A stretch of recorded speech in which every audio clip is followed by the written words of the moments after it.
These guys survived the David Kahn era of Timberwolves basketball and live to tell about it. It's Flagrant Howls. Well, this was supposed to be a Jim Pete Thursday, and I promised the audience that his travel schedule, this is from like 2 days ago, his travel schedule was shaping up. We're like, hey, we got to be on a flight to Denver. So we are not bumping Jim. Jim is not ducking this podcast. Jim is on a plane right now because the Timberwolves are playing for first place in the Western Conference, Kyle. That's on the court. Things are going great. They have a chance to go back to the 1 seed. But off the court with the ownership situation, everything blew up today. And that's what we're going to go through and talk about and sift through all the reporting. We've got a 2-minute clip from Glen Taylor himself. Wasn't expecting this to be the breaking news today with the Timberwolves headed out west to Denver tomorrow. Yeah, I've said many times, this is my 7th season covering the team. And last night, we are less than 24 hours away from the Minnesota Timberwolves winning their 50th game of the season. The first time they have done so since the 03-04 season. A little stat here from Elias. Before we created Flagrant Howls a couple summers ago, the Wolves' winning percentage was 39% as a franchise. Since we've done Flagrant Howls, the Wolves' winning percentage is 59%. So, I mean, little credit to us. But, yeah, last night was a celebration. 50 wins. I think I said it was like the 5th time now in 35 years. You wake up today, you're excited. You're a half game back. Nuggets lose last night. Thunder lose last night. It's like, okay, we have gone so many months just talking basketball, and then that dumb movie I keep referencing, but when Ricky Bobby's dad at Applebee's is just like, everything's going a little too smoothly, I need to start a fight with the waitress. That's how we are enjoying our Thursday morning. Yeah, and we have to figure out who started the fight with the waitress. Was it Glen Taylor or was it Mark and Alex? We'll sift through this stuff. But yeah, like on the court, I was all ready to hit you with the question today. Like, do the Wolves need to avoid the Rockets in the first round? Like, are we at that point in the discussion now? But maybe we can squeeze in some basketball talk and a random Wolf of the week for sure. But let's just start. I'm going to read the statement from Glen Taylor, and then we're gonna go through some other reporting. We've both done our own digging on this as well, and we're gonna sift through what happened today. So here's the press release that sparked everything this morning. Glen Taylor, chairman of Taylor Sports Group, this morning confirmed the expiration of the option of Marc Lore and Alex Rodriguez to acquire controlling interest in the Wolves and the Lynx. Under terms of the purchase agreement, the closing was required to occur within 90 days following the exercise notice issued by Lore and A-Rod. That 90-day period expired yesterday on March 27, 2024. Under certain circumstances, the buyer could have been entitled to a limited extension. However, those circumstances did not occur. It's a very vague and cryptic line in this press release. We can come back to that.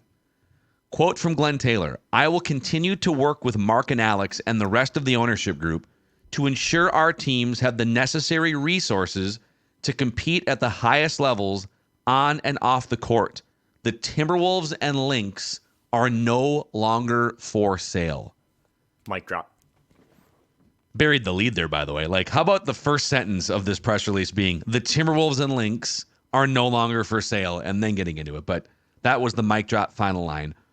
So there's a bunch of other stuff coming out here. I'd love to play for you our own Darren Doogie Wolfson, who you can find on Minnesota Sports with Mackey and Judd, scoops on Tuesdays and Thursdays. He's been reporting on this for like 2 years. But he actually sat down on the record with Glen Taylor. And I just want to play you like a 2-minute clip of Doogie talking to Glen Taylor here earlier today on 5 Eyewitness News, okay? Glen, just take us through what exactly happened today. Well, we had an agreement that these Alex and Mark had proposed to us that over a 3 or 4 year period of time they would buy in with the Timberwolves, and they had given us dates that they would what they called each tranche they would pay for. So this was like the third one, which would be March 27th, and they could have prepaid it, but they, I think,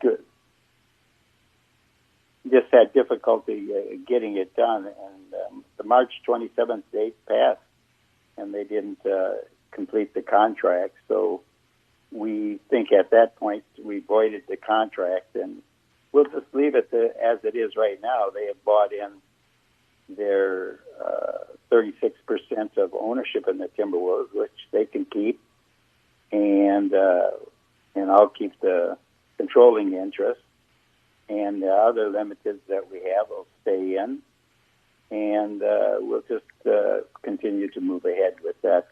And then I won't have the team for sale. We'll just keep running it like I have been for these many years. Is today frustrating at all? No, it's not frustrating. I mean, this was a proposal they had made, and if they were able to do it, that was fine with me. If they were not able to do it, that was fine with me. I mean, I enjoy the ownership of the Timberwolves. Were you led to believe they didn't have the money? They do have the money? Like, I'm just wondering if, like, litigation is now going to happen. I never got involved if they have the money or don't have the money. They never gave that to me one way or another, so I'm not in a position to really respond on that. So that was Glen Taylor with Doogie for 5 Eyewitness News. And Kyle, so John Krasinski came in from The Athletic, and he talked to Glen Taylor on the record, and Glen said, quote, just to add a little bit more seasoning here, "We're just saying we had a contract with you guys. You've had your time. This is the end of the contract, March 27th. It's been," and I'm paraphrasing here, "it's been 2 or 3 years." Back to the direct quote, "We're just kind of going to go on running the way that we've been run. I just think I built this team. We've got the players now, and it appears to me that we should have a very positive run for a number of years, and I want to be part of that," Glen Taylor says. On the A-Rod and Lore side, here's a statement from a spokesperson on behalf of Marc Lore and Alex Rodriguez. Quote, "We are disappointed with Glen Taylor's public statement today. We have fulfilled our obligations, have all the necessary funding, and are fully committed to closing our purchase of the team as soon as the NBA completes its approval process. Glen Taylor's statement is an unfortunate case of seller's remorse that is short-sighted and disruptive to the team and the fans during an historic winning season." And Adrian Wojnarowski drops one last nugget and says the relationship between Taylor, Lore, and A-Rod disintegrated over the past 2+ years, sources tell ESPN. Lore and A-Rod did raise money necessary to purchase controlling interest, but Taylor contends they didn't meet contractual deadlines throughout the transition. Wow. I appreciate you.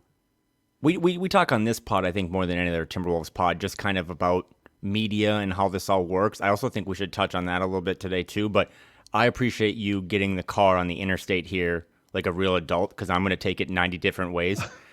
I haven't seen anyone yet. And this, I want to just get out in front of this, too, because I've said before, I don't want to be a reporter. I think everyone that anyone listens to, this is just my stance, anyone that you follow or listen to covering this, I don't think you need to take sides. I know Doogie's a friend. I know he's been kind of ridiculed at times throughout this. I think everyone is getting valid information from different people. The one thing that I have not seen yet today, as of 12:11 on the West Coast, if you had to draft or power rank the craziest aspects of this today, do you know what with a bullet is number one? It is that this is major news. Major news. And neither Shams nor Woj had this. This was, I can't tell you, I'm on the emails from Wolves PR, to draft a press release that takes time and has to be reviewed, and I'm pretty sure it's reviewed by legal, to be the Wolves. I mean, Woj was quote tweeting Wolves PR. For neither big player in this to have this information when you know for a fact that each of those two high-level reporters, as well as all of the amazing reporters in the Minneapolis market, are tied or have these sources, for the team to break this news, that in and of itself is like a case study. Like, to me, that is the most interesting part about this, that no one else had this. And it makes me, I'll defer back to you here. I want you to drive, but it makes me wonder what the decision making behind the scenes and what the motivations are. It is wild, dude. Like, to your point, yeah, usually if something was headed in the direction of where it landed today, which is the Timberwolves are no longer for sale, that this whole 3-year process was leading to the Wolves not being for sale because there was a falling out or the missing of an important deadline here between the parties. You would think that, like, yeah, you're right, that would trickle out in a softer way, right? But let's just kind of go through this, because you have two sides that are diametrically opposed looking at the same contract. Because this isn't just like, hey, just trust me. I'm Glen Taylor. You can trust me. We'll give you guys 2 or 3 years. We'll put a couple deadlines loosey-goosey on. Like, this is where lawyers are going to get involved here, because Glen Taylor is claiming these guys didn't have the money. Now, Doogie asked him, did you ever talk money with them? He's basically saying, I guess I don't know if they had the money or not, but they didn't have the money at the deadline that we agreed upon. And again, I go back to, because there's so many people that cover this team that we all love, and we have a lot of them on this podcast.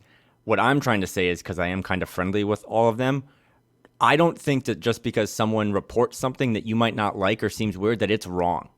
I think this is, and you have been in the market for way longer than I have, and you've covered teams at the highest level. I think this might be the craziest Minnesota sports story possibly ever. Because I think both sides, to your point, I think there's actually maybe more than 2 sides here. Everyone is giving their side of it. And if I can say nothing else, because again, I want to just be transparent. 48 hours ago, I did a little victory lap, and I was like, hey, when I was on vacation, tanning my body, the ownership thing went through, and I was like, no concerns. I still stand by that. Like, in just mine, I know we're going to get into but I still think this is a long way from over. And if you wanted to get, I know it's reckless speculation Thursday. This is just Kyle Theige speaking, no one else. I think Mark and Alex are going to become the owners one day. That's my reckless speculation. But so let me go through a couple things, and then we can kind of get into like our thoughts even more in depth. As of today, March 27th, 2024, yesterday was the deadline, March 27th. Today's the 28th. Mark and Alex did not have the money needed, the group required with the money needed, and the approval of the NBA's Board of Governors on the agreed upon date. That is what Glen Taylor, that's not my opinion. No, that is what Glen Taylor is saying publicly in a press release and in interviews. Now, what it sounds like is, because just to back up a step, over the last few years, the NBA started allowing equity firms to invest in ownership groups. Mm-hmm. And so recently, Marc Lore and Alex Rodriguez were attempting to find an equity firm to help boost the funding needed to get the final installment for majority ownership. And now Marc Lore, who just raised $700 million in the latest round for his startup company, Wonder, he clearly has connections in the private equity world. So it's not like Marc Lore is sitting at home, oh man, we're a couple bucks short, who can I call, right? He literally just raised $700 million for one of his startups. So according to Doogie's reporting on The Scoop this morning, talks recently broke down between the A-Rod Lore Group and the Carlyle Group, which is a private equity company, a few weeks ago. And they had then turned to other private equity firms. Dial Capital is one of them that has been approved by the NBA. They have a stake in some other franchises. They were in the mix at one point over the past couple of weeks, but it sounds like Mark and Alex were looking for some help from a private equity company. They found a couple that were approved by the NBA. They clearly claim in their statement, hey, we put something together here and we're just waiting on the NBA to approve it. But the NBA approving something, I feel like, is a little bit of a gray, cloudy area, a backroom area where there's Glen Taylors, there's all these longtime owners in the NBA. Like, if they deem the structure of the A-Rod Lore Group to be a little rickety, and some of the things that I have heard are that there are a lot of questions about even if this were to go through and they were to become majority owners, were they going to have the necessary padding and funding to pay luxury tax, to run the organization the way that a top NBA organization needs to be run financially? And not to mention, dude, like a new arena at some point. They've been talking behind the scenes, A-Rod and Lore, for 3 years about, hey, we know how hard it is to get an arena publicly financed in the state of Minnesota. Go talk to the Twins, go talk to the Vikings, right? So we're going to put together a private group to make that happen. Well, if they're having this much trouble putting together the group just to buy the team, how are they going to put together a group? Like, I have heard there's a lot of questions about, even if the NBA were to approve Mark, Alex, a private equity firm coming in, were they going to be able to run this without being super lean over the next 3 to 5 years? What is their actual business plan? Because to me, like, I've been hammering Glen Taylor for 15 years on a microphone in the Twin Cities. I still stand by, if you go back in my lifetime, I've been watching sports since like 1991. Glen Taylor is legitimately one of the worst owners of a professional sports team in the entire country in my life. The mess that this franchise and the state that this franchise was in for about 15 years was an embarrassment. That being said, if Mark and Alex had the money, and this is a drastically discounted NBA franchise, Forbes has this team valued at $2.5 billion right now. There's some people saying that if the Wolves hit the open market again right now, Glen Taylor could get like $2.5 or $3 billion. But these guys locked in, what, $1.5 billion price 3 years ago?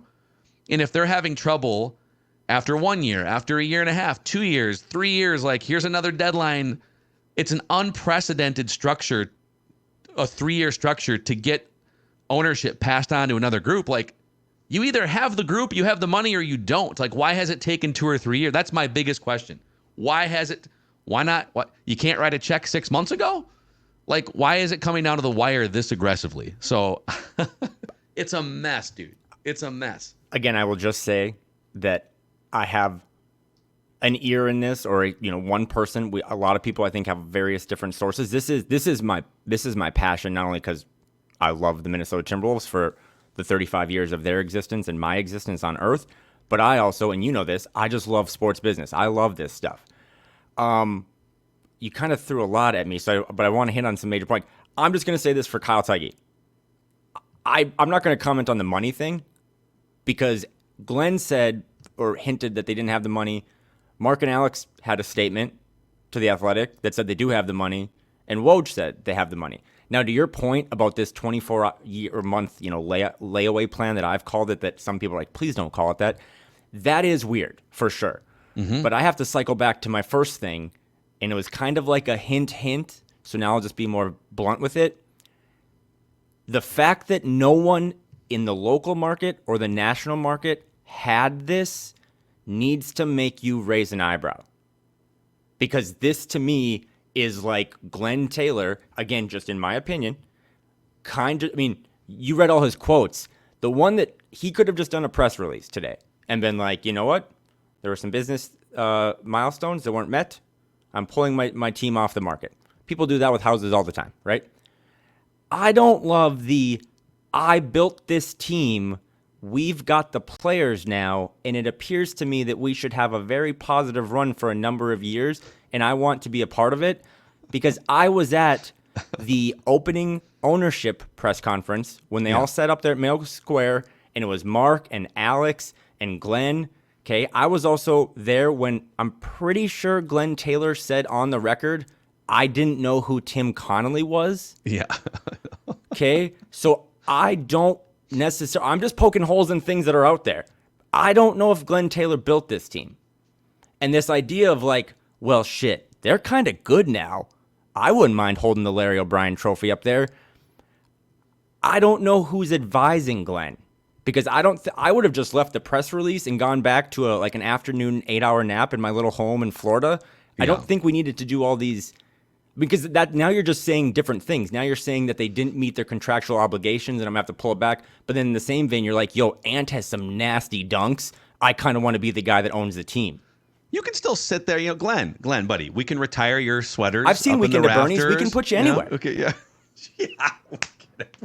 Just, well, you can still sit courtside. You know, we might move you to a different area. And that, like, what you just hit on, though, is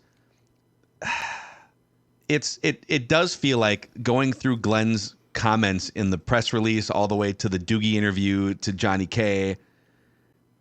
It does feel like there is a layer of seller's remorse here for two reasons. He mentioned the team being really good, but also, dude, like, the value of the franchise has probably doubled in 3 years. Fall of, I think, 2021 or 2022, when this all came out, I was in the same apartment. I was downstairs with my neighbors, and I get a Woj bomb that says Alex Rodriguez is buying the Timberwolves. That was like a moment where you're like, are you on drugs? Nope, just a normal August day. Yeah.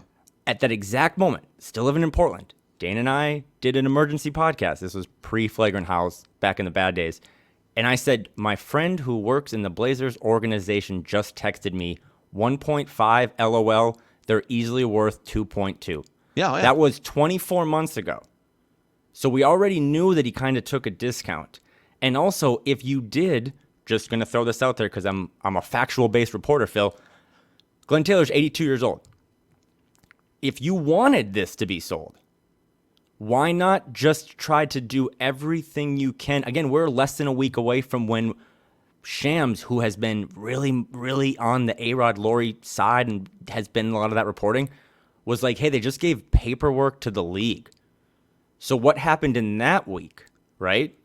And again, I come back to this thing of the way this was reported today is not how things are reported anymore. So what I'm just trying to say, 30 minutes into this, every single person that you follow or that you like or that you read or listen to, including the new owners, were shocked by this today. So do you think Glen just went rogue and grabbed a PR person from the organization? Let's put out a 4-paragraph. I try to just have, again, I love this topic, but I also just really wanted to, you and I were texting all night last night. This should have been fun. And the reason I'm going to probably freak out at some point is because this is absolute just beep, bleep, bleep, bleep to the fans. Because I've seen all the people be like, this is going to be messy. This is going to probably go to the courts, all this stuff. It's not going to impact the players playing against Denver. Friday night, Wolves-Nuggets should be the biggest game of the season, and everyone should tune in. I talked to them today. Dane's there, Chris is there, John's there. It's going to be great reporting. Tune in, have a good time. But no well-run organization has bleep leadership or bleep ownership. And for this to come out, I mean, if this was Glen Taylor's decision and people want to be pro him or negative him, it's also Glen Taylor's mess. Yeah. He keeps being like so chill in these things like, well, you know, they gave us this proposal. You accepted the proposal. You accepted these terms. Matt Ishbia or whatever came in and just bought the Suns overnight and the next day gave everyone a $5,000 bonus. You agreed to be like, hey, we can pay for this 2 Christmases from now. We can get the tricycle in 2024. I'm just trying to give you like what I think, and based off of all these other ownership things that have been quick and easy, and like you want to report to the big league reporters. You want to establish, when you tell Shams like, hey Shams, we got the paperwork in, what you're doing is not only strutting your stuff and fluffing your feathers, you're getting Shams on your side for down the road when like Shams is going to tell you some trade stuff or he's going to leak information to the ownership. This is how this all works. Phil, you know this better than anyone. This is how it's like give and take, give and take. The fact that Glen Taylor didn't give this to anyone except the PR department or the comms department, I don't know. It's weird on so many levels because and again, this is all, I guarantee, and this is where lawyers are going to take this over at some. This is Marc Lore change the topic. Marc Lore and Alex Rodriguez are not going to just be like, oh well, shoot, I guess I'll just go back to baseball over here, and like I think there's going to be a fight here, a legal fight. But what's kind of crazy is Marc and Alex surmised that if we put the group together and file the paperwork, because like you said, it was a week ago or 2 weeks ago, right? That it was a week ago. Here we go. Okay, we've got it. We've got the group and we've got the finances. But then there's this ambiguous gray area period where the NBA's board of directors has to approve any new ownership structure. It can't just be, whew, okay, So, yeah, we got so my buddy over here, billionaire Bob, Venmo'd me. So we got a chunk there. We got a private equity group, and we just beat the clock, and we submit. Like, it has to get approved. And so my question is, does Glenn have a leg to stand on that, hey, if the NBA hasn't approved the structure in the group by March 27th, then technically they didn't meet their deadline? Or is there a technicality where, no, we submitted for the NBA's approval before March 27th? Because that's where it feels like the legal gray area is right now. Mark and Alex are saying, well, wait a second. No. We slid in under the line and we got the group together. And Glenn's saying, yeah, but it's not approved and it's March 27th. So sorry. And that's not a terrible thing for me because the team's playing great. And he didn't say this on the record, but the franchise has doubled in value in the last 2 years too. Like the fact that Glenn has said, I'm not really mad about this. Of course he's not mad about this. This is great. The other elephant in the room is, and I'll credit Glenn on this, it's about the only thing I'll credit him on over the last 10 or 15 years. He rejected 2 or 3 other, I think Matt Ishbia was one of them. He rejected 2 or 3 other higher bids for the franchise 2 or 3 years ago because those new owners couldn't guarantee him. You can't put it in writing, but they couldn't guarantee him that they wouldn't move the Wolves to Seattle or Las Vegas, right? A-Rod and Lore, and of course, like you're just going off someone's word. An arena situation falling through could easily change the minds of anyone. But A-Rod and Lore, part of the reason why they were able to come in here and get this franchise at a lower cost than other owners would have paid is so they say, okay, yeah, we'll keep the team in Minnesota. Like we're not gonna pay as much, but we'll keep the team in Minnesota. So this opens up a whole new question of if at some point he puts the team back, let's say the A-Rod Marc Lore thing just continues to fizzle and they have no legal ground to stand on. Can Glenn find another potential buyer at some point? Does he have desire to put the team back on the market at some point and find someone that wouldn't move the team to Las Vegas or Seattle? That's another huge thing hanging over this franchise now. Another one, you are born and raised there, live there, have a lot of connections, covered the city and its sports for a long time. A simple Google search prior to today, because I'm guessing all the algorithm will show a lot of this story. You know, there are some Glen Taylor business searches that will tell you that this is not his first time being a little weird when it comes to a deal. We need to hear KG's next podcast is going to be interesting. I know. I saw my friend Michael Hagan tweeted from Uncut Gems when Kevin Garnett's like, why would you show me something if I can't have it? Yeah. That's how I felt today. But, I mean, so it's funny because I don't really know any of these people. Just, you can talk to them or you can have a source or whatever. But I don't know Alex Rodriguez. I don't know Marc Lore. I don't know Glen Taylor. But it is kind of trying to cipher through, Phil, of like, would you rather have the Joker or the Riddler? Like trying to figure out who is the more trustworthy villain here, because yes, I will say this about Glen Taylor. This is kind of the rhetoric that anyone who has covered or followed this team long enough, there were real chances that the Minnesota Timberwolves were no longer going to be in Minnesota. And Glen Taylor has fought, I think, tooth and nail to literally glue himself to the Target Center floor so that this team stays in Minnesota. But I also know with a bullet that over the last 24 months during this layaway plan, that the changes you've seen, the trade that we have defended, the president of basketball operations, clearing up some of the chaos that happened after the Rosas stuff, all the little things like redoing the locker room, all the just behind-the-scenes stuff, that's Mark and Alex. And that stuff has paid dividends behind the scenes, including like the contract extension for Finch and his staff, again, big game hunting on Tim Connolly, on Rudy Gobert, some of these deals.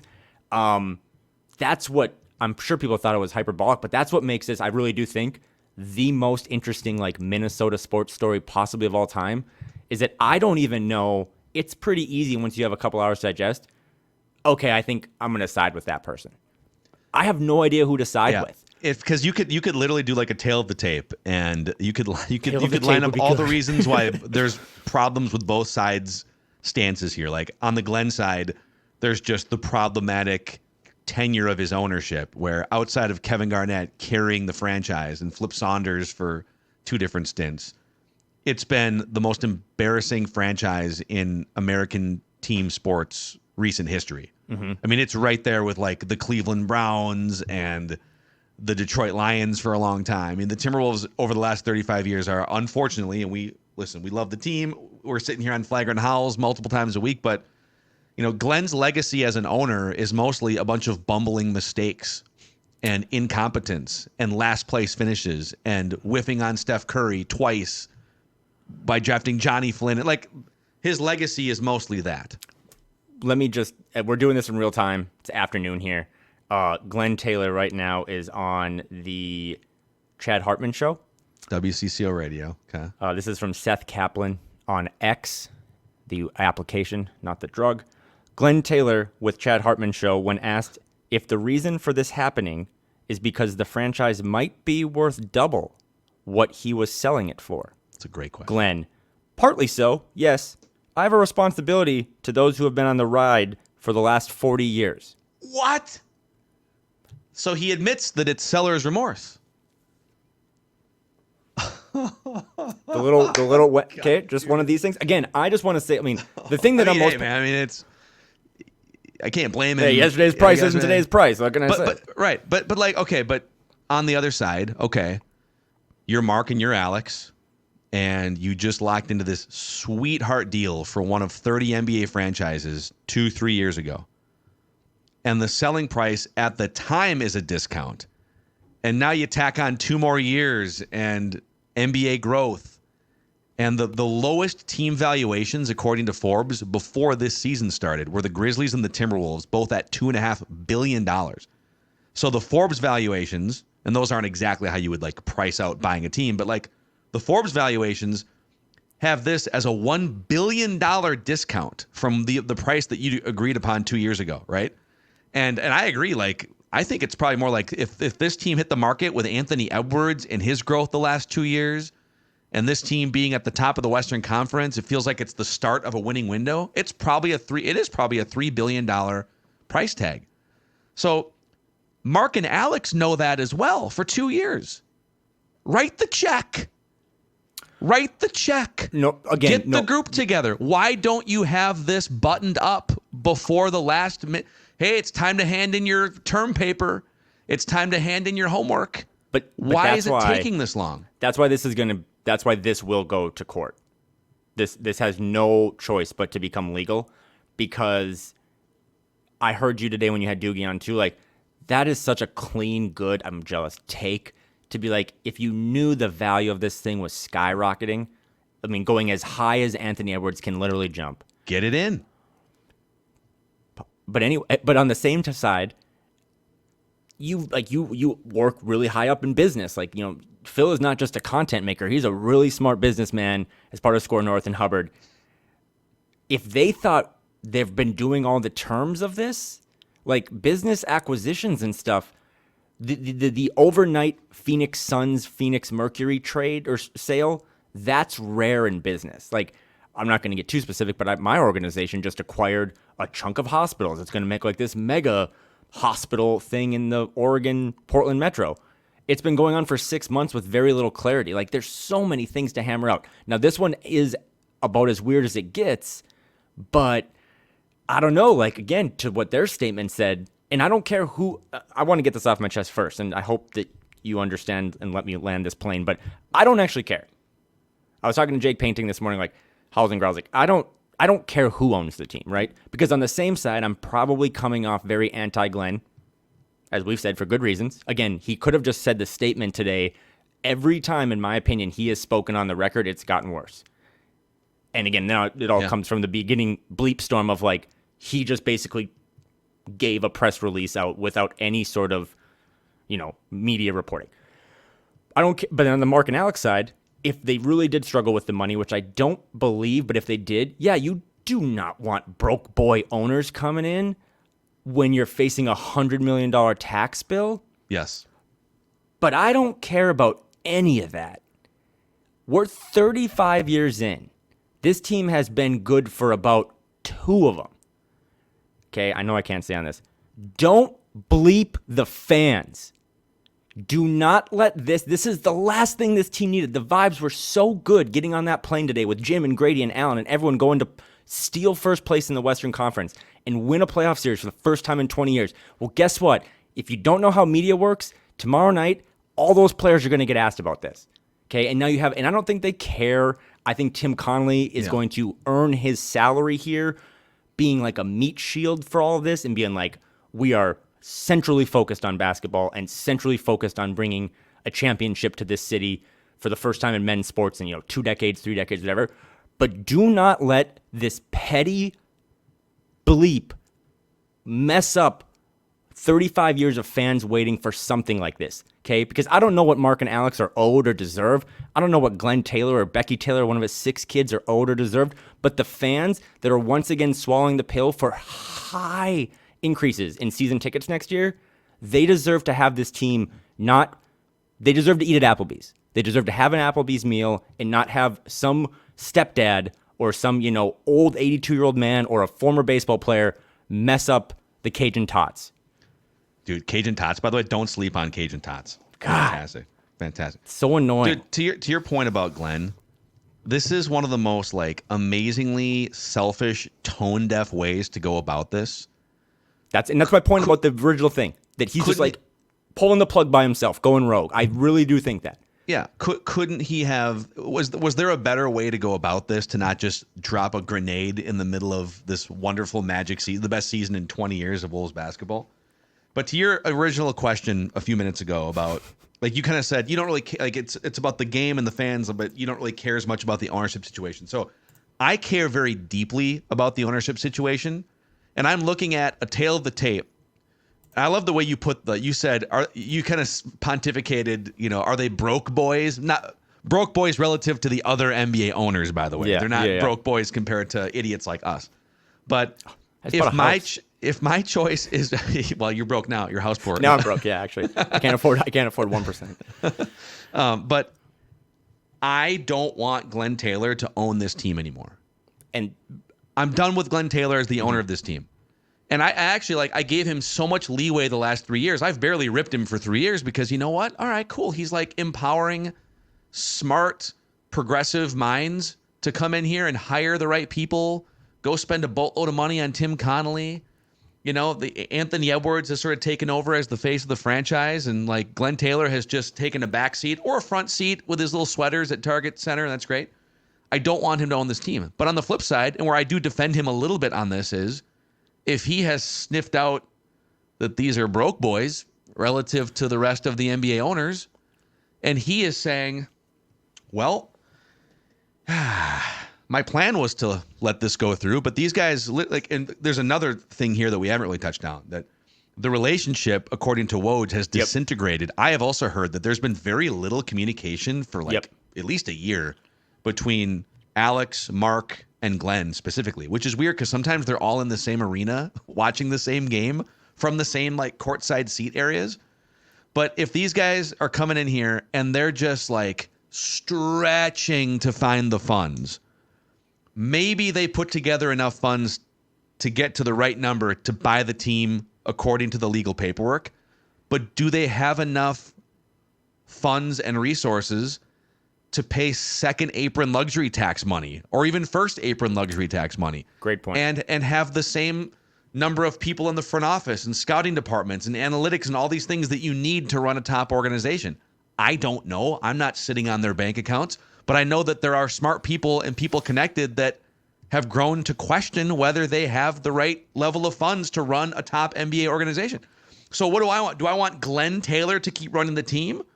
Or do I want a couple of quote-unquote broke boys to come in here and not have the resources to run the team the right way? And maybe the right thing is, all right, I guess Glenn just keeps the train on the tracks for a couple years. But I want him to sell the team because I don't think he is a competent owner of a professional sports franchise. You hit the nail on the head because I threw a softball to you and you, opening day, you hit it out of the park. I know for a fact that a lot of the things you like about the Timberwolves right now are from new ownership. Agreed.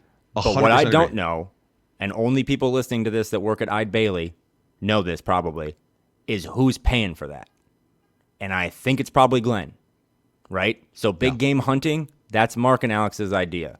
Tim Connolly's salary, that's probably Glenn, right? Extensions for all the coaches, Jim Pete has called Chris Finch the best coach in 35 years, that's Mark and Alex's idea. That's Glen Taylor signing the checks.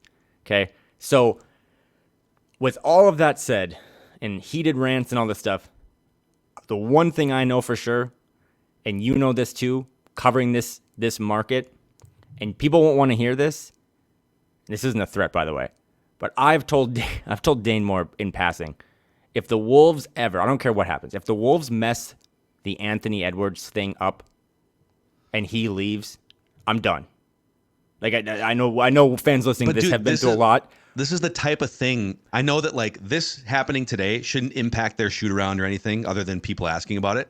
But this type of weird dysfunction for a non-premium NBA franchise is the type of thing, not today, but like in a couple years, 3 years, could lead Anthony Edwards to say, this is dumb.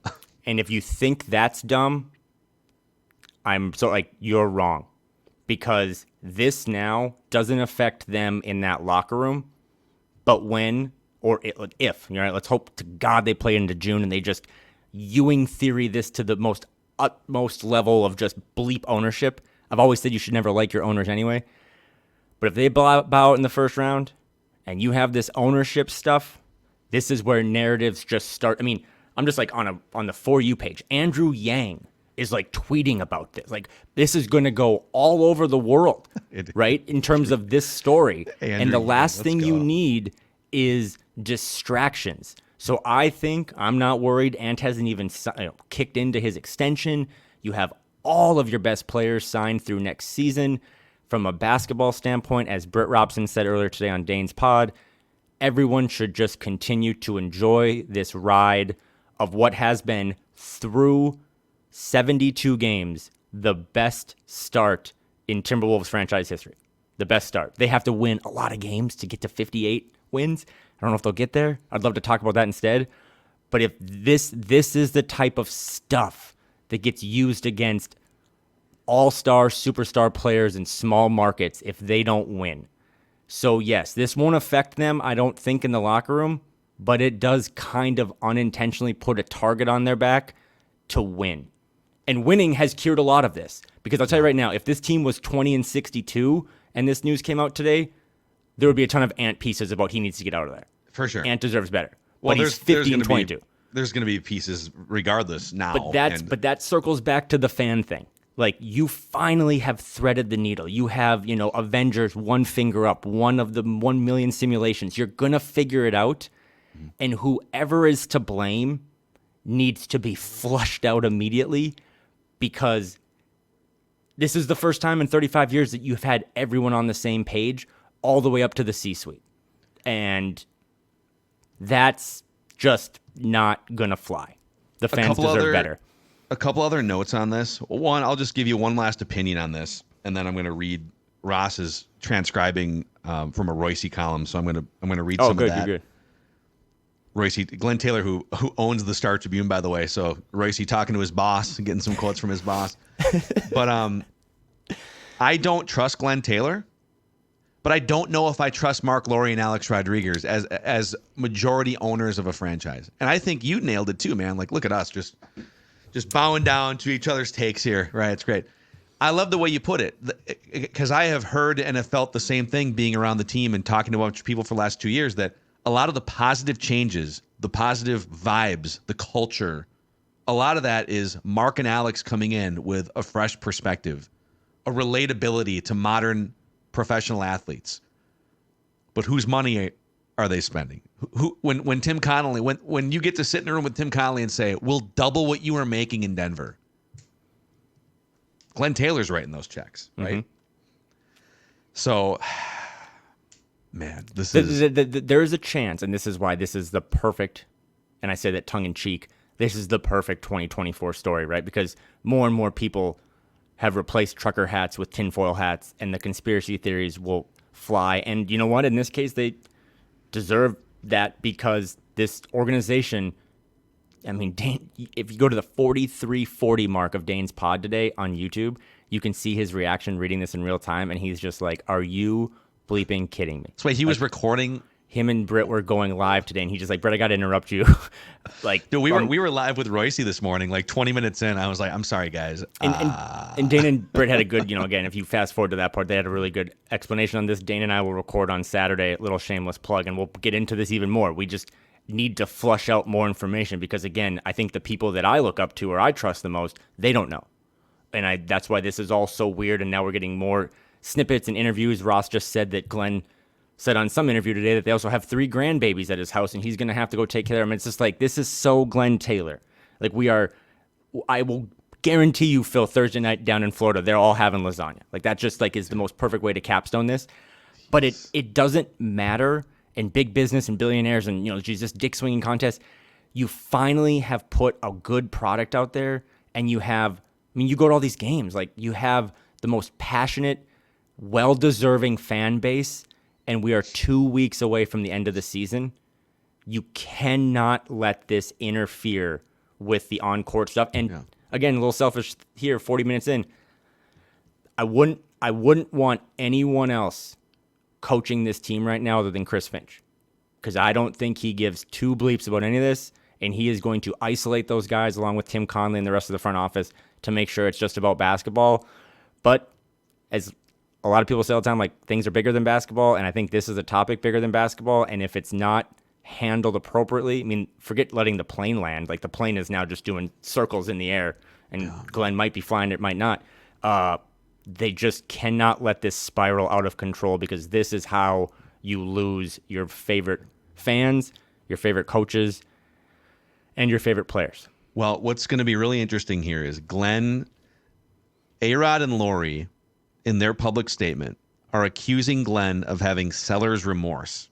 That's nasty, by the way. That's like a nasty thing to put in a press release. You know that. It's wild. It is wild. But they figure, well, Glenn came out, took the gloves off. Well, we're not going to sit here and take it.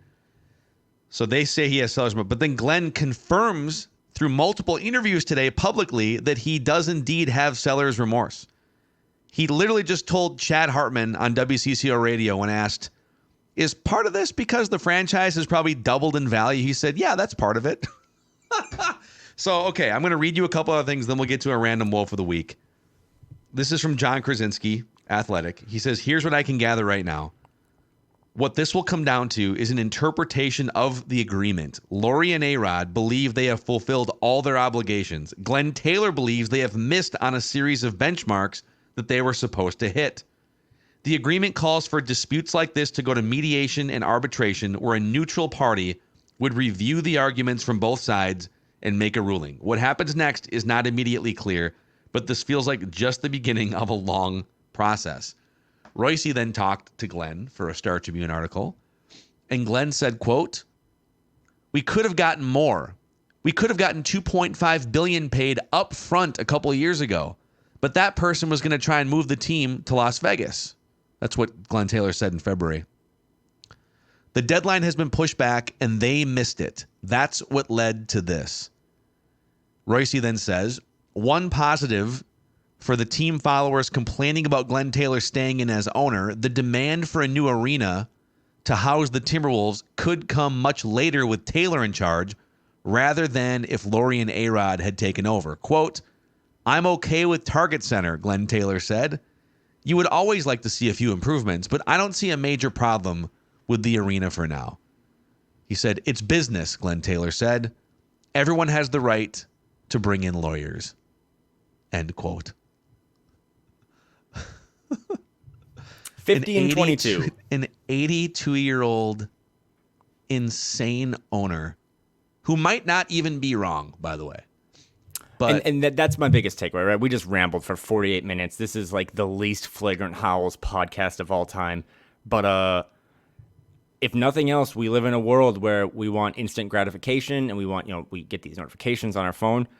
If I can leave you with nothing else, it's that I don't think the dust is even remotely close to settling. No. And if I were a fan, which I am, or just anyone following this, I would be in pure consume mode. Just consume everything. Your favorite reporters are still trying to navigate these waters. I don't think people even know what they don't know yet, and it'll all come to light at some point. And my only take, and I think I speak for a good segment of people, is that this is finally on the right track. And I don't care who is the pilot or the conductor or any of that stuff, but to throw this thing back off the tracks based solely on pettiness or a valuation of a business or anything would be truly tragic and could be the demise once and for all of this franchise. Sorry, one more thought. No, let's just keep going. I canceled my 1 o'clock. Well, no, the Twins start in like 10 minutes, and I'd like to watch opening day here. But I want the Wilfs to buy this team. I want Mark and Ziggy Wilf to buy this team. Mm-hmm. Not because they have some proven record of championships. They're still trying to figure that out.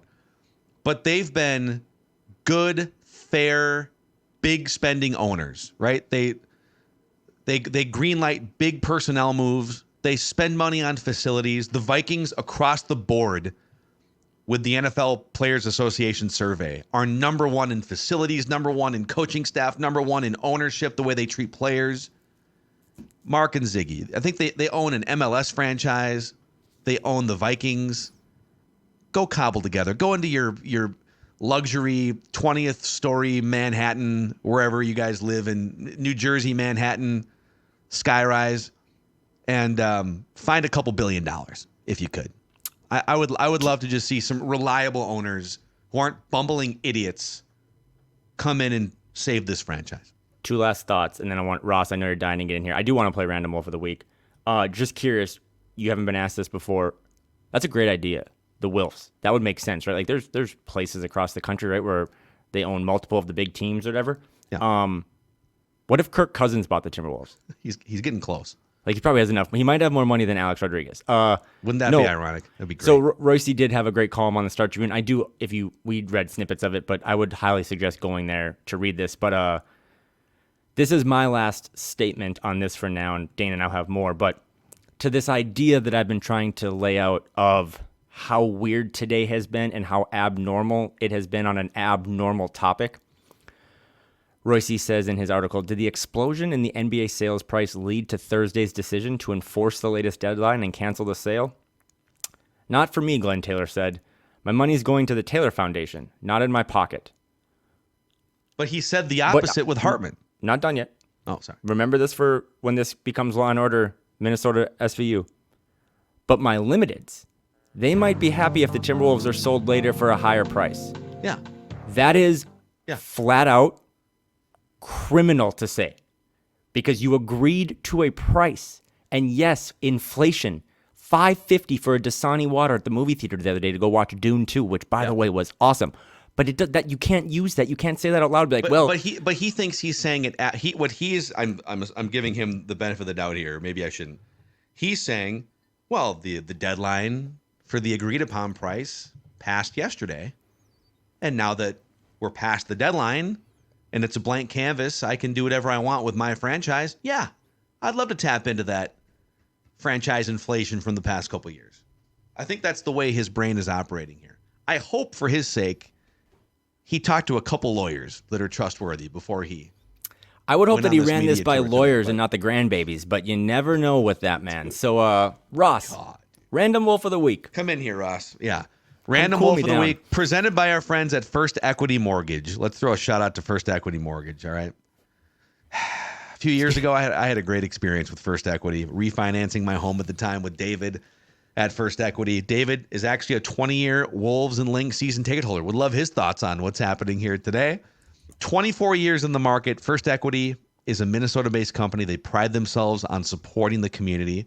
They also offer programs for veterans and for new home buyers if you qualify. Find out more and support the show here by going to femort.com. That's femort.com or scorenorth.com, keyword David. Guys, bravo. Well done today. Well done. Well done. The worst part is I have a real job. And I have to, all morning, I was like, how do I respond to these emails? It's like, I'm just going to call in sick. So, sorry, Karen. Yeah, I can't be thinking about that. I can't manage your portfolio today. I'm more focused on Glenn's portfolio that he doesn't even want. He's going to give to all his children. Just sell the team. I also don't understand how he would do any of these interviews without a lawyer sitting next to him or on the line with him that basically just says, psh, Don't answer that. Because Ross, he's the same guy that had Andrew Wiggins come look him in the eye before a max extension. You know what I mean? He Like, that's promised the him. stuff I'm He talking promised about. him. Okay? It's great that he built his fortunes being a local guy from Mankato and ma and pa business stuff. It's 2024. That's not how this works. Yeah. And he's living in the past. And again, everyone here might be in the wrong, except for the three of us. But throw some clues out, man. I got my, Let's not got my forget note card. let's not forget the wink wink ink ink with Joe Smith. Let's never forget that. Dude, I'm so triggered right now. Here's random wolf of the week, okay? So we've done 16 of these all time. Go ahead, Kyle. Go ahead. Well, no, do your thing. Okay, hold on. Let me set this up and then we can go. So Kyle has 10 wins. I have 6. The last handful of random wolves are Dante Cunningham, Felipe Lopez, Corey Brewer, Andre Kirilenko, and J.R. Ryder. So Ross is going to throw out a series of clues. We get up to 3 incorrect guesses each, competing against each other. If one of us hits a third strike, the other one wins automatically. No Googling. You can Control F search if we've done one of the players or not, in case you're forgetting the list. But here we go. And this is, just to clarify, this random wolf of the week, if you're new here and you just are curious about sports business, these are wolves people no longer associated with the team, right, Ross? So they're no longer on the team? That's a great question. I think we've never really talked about that. I think technically they probably could be associated with the team. Okay. I will tell you. Yeah, Declan's pulled a couple fast ones like that on the random Viking of the week where it's like Alexander Madison. You're like, okay. So are we still doing heat checks? Yes, and Yeah. I will tell you, this is not a current Minnesota Timberwolf. And just to clear this up, people love to say, that's not a random Timberwolf. That was a good player. You're correct. It's random wolf of the week only in the effect that we are picking the player at random. At random, Give right. clues Okay. for. Yeah. Yes. Exactly. All right. Yeah. Well, my heat check would be, if this is no longer associated with the Timberwolves, my heat check would be Marc Lore. I knew you were going to go there. Okay, No?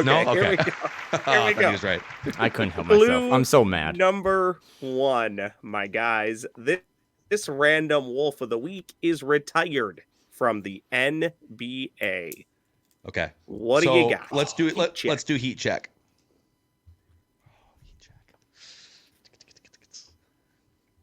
Nemanja Bjelica. Who wants to go first?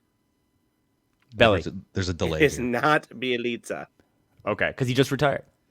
I'm gonna go retired from the NBA. See, that's a clue in itself. I feel like that means that he maybe chose that he decided to retire as opposed to like was not good anymore, and you know what I'm was saying? told You to have retire. you have your legal hat on now. You're like dissecting Yeah. everything everyone says. I'm gonna say, okay, is it? I don't think we've done this guy. Is it Doug West? Oh, good guess. Not Doug West. Okay. Those Clue don't count number for our. 2. They do not count. And by the way, if you're wondering, I think our delay is gone or largely caught up. Okay. Speaking of which, this random wolf of the week that is retired is currently 47 years old. So this random wolf of the week is a little bit older, gentlemen. This random wolf of the week stands 6 foot 2 inches tall. 6 foot 2, 47 years old, obviously retired from the NBA. Ross, Okay. I gotta ask you, Ross, and Phil, you can chime in too. If you're 6'1" and like anything over 6'1", right? Like a decimal point over 6'1", do you believe in rounding up or rounding down? If you were like 6'1" and 3/4. 3/4 or 2 rounding quarters. down, you round down. Yeah, you're not quite there, dude. You have you're to not get to 6'2". halfway before you round up. I don't even have a hinge account, but I'm gonna have to change it from 6'2" back to 6'1". I round down for weight to What- the nearest 0 too. Oh yeah. For me, by the way, 190 down to down to the 150. my Bumble and Tinder is a complete lie. Same with Hinge. There's nothing accurate about it. Here's your next hint. This random wolf of the week played for 5 NBA franchises. Okay. 5 NBA franchises. Is it Chauncey Billups? It is not Chauncey Billups. Oh, that's a good guess. Beep. 47. I got one guess down. Okay. 5 NBA teams. 5 NBA teams. This random wolf of the week attended Abraham Lincoln High School in New York. I feel like Abraham Lincoln may have registered something with Kyle off the look that he gave the camera. This random Wolf of the Week appeared in 2 NBA All-Star games, none of them for the Minnesota Timberwolves. Wow. Oh man, this guy's probably older than that. 47 years This old. random Wolf of the Week played in parts of 3 seasons for the Minnesota Timberwolves. Oh, I hate when you say it like that, but I know what you mean. This guy would have been older than that. He's born in. Again, there's only so many people it can be right now because you just like it's like a point guard, shooting guard. This random Wolf of the Week gentleman actually spent less time in Minnesota than who he was traded for, a 5'11" guard. He was traded for a 5'11" guard. Yes, sir. Some may remember this random Wolf of the Week for his time in the NBA's Eastern Conference, specifically on the East Coast. I can tell you guys are just spent today. You're a lot more quiet during random Wolf. We are. Than you normally are. I'm trying. The problem is I'm trying to do like age math intertwined with players that are that size, and now you just do this whole trade equation in two.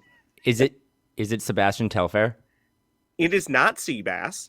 Seabass was also a random Wolf of the Week, I believe, already. Okay, my bad. My brain is mush. Actually, Oh, you know what though?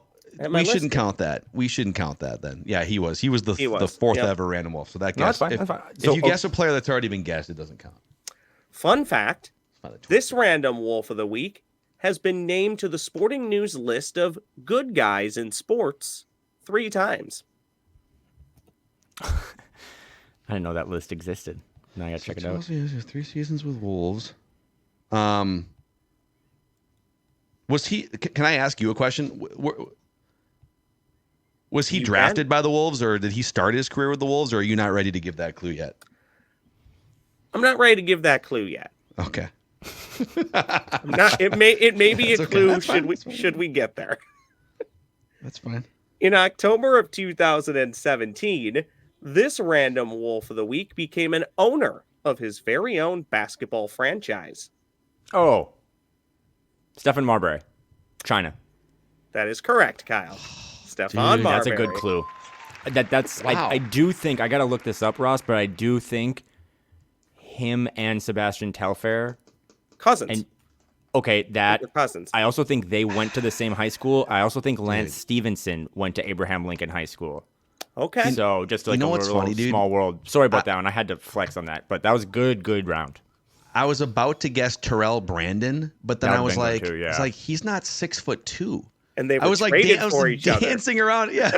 Did you have Ross? Did you have a this random Wolf of the Week once went viral for eating Vaseline? I just so you guys know, this has come up with other random Wolves of the Week, aside from Antoine Walker, the slumlord. I try and leave low points out of people's life if they're tied to perhaps mental health or being in a bad spot. That's a lot more noble than, I mean, I pulled So- Darren Sharper for a random Viking of the week like 2 weeks ago. So. Ross, you just made me look like Props a to bad guy. Ross. Would you have gotten, excuse me, still battling this. Don't get choked up about this. The It Wolves is will an be fine. emotional day. It's an emotional day. I think you guys would have got this. I think this would have been the one that officially gave it away. If you're looking for affordable sneakers, this random of the wolf, Yeah, for sure. random wolf of the week, just might be able to help. Anybody, you guys buy Starberries? Haven't dabbled. I dabbled in them. I did. I bought a pair. They looked nice. They felt terrible. Yeah. Well, they're like were- they're like $30, right? Aren't they like $14.98 is what they were when they $14, first dude? came on the market. you got what you paid for? Yeah, 100%. 100%. Wow, I was just thinking, Phil, I was just sitting here. I know we're closing shop for the week, but we're 65 minutes in, and I told you 2 days ago I had a big rant for today. I'll have to save it for next week, but I'm thinking of inexpensive basketball shoes and the importance of youth basketball, and Oh, a yeah. little teaser for next week. We should save it for Jim. Jim Pete will be Yeah. back next week. You know, We'll save it like for we said, he's Jim. traveling today. Probably for the best.